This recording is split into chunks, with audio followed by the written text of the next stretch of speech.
early on? Yes. I would say, the R&B stuff, the rhythm and blues stuff that I heard as a young boy coming out of New Orleans and Memphis. And, there was Booker T and the MGs. It was one of the early artists. They played on all the records by Otis Redding and Sam and Dave. They were like the house band in Memphis. And then up in Detroit, we had the house band at Motown. So those two bass players were a big influence. James Jamerson at Motown and Duck Dunn, Donald Duck Dunn from Memphis. The Memphis guys, Booker T and the MGs. They were the Memphis guys. They played on an enormous amount of hits. And then I would say James Brown, that kind of R&B bass playing. It's still what I love to play, and when I'm practicing, I always play a little James Brown. Maybe I should turn that down a little. Hit that volume switch on that little speaker. Just turn it down a little. That's better. Yeah, now we can hear. Well, so the Lost Souls, you still have connections with them? Well, yeah, I mean, they're not living around here anymore. I'm the only one that lives here in the area, so. But yeah, my cousin was in the Lost Souls, and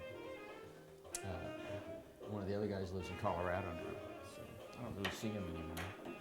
Yeah, so you got started that was your first band in 1960.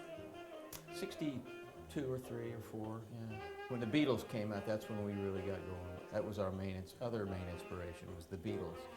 As far as a pop image, that's what happened to everybody when they hit. That's why almost everybody my age that's a musician, if you ask them who inspired them to become a musician, it'll be the Beatles.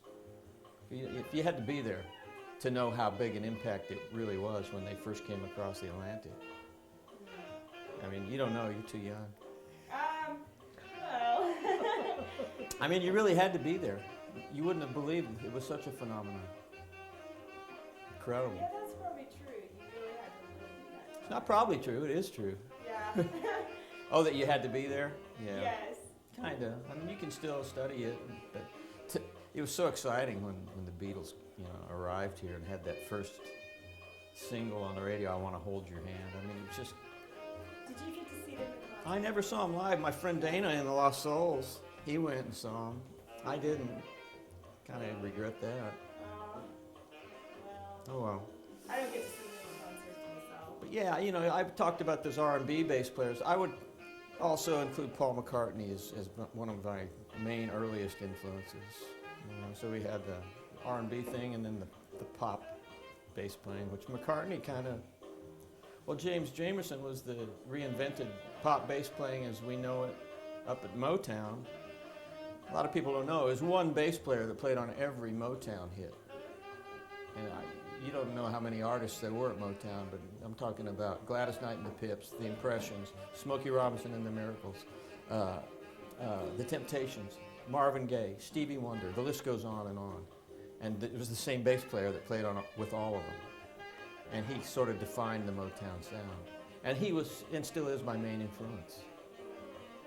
James Jamerson is his name.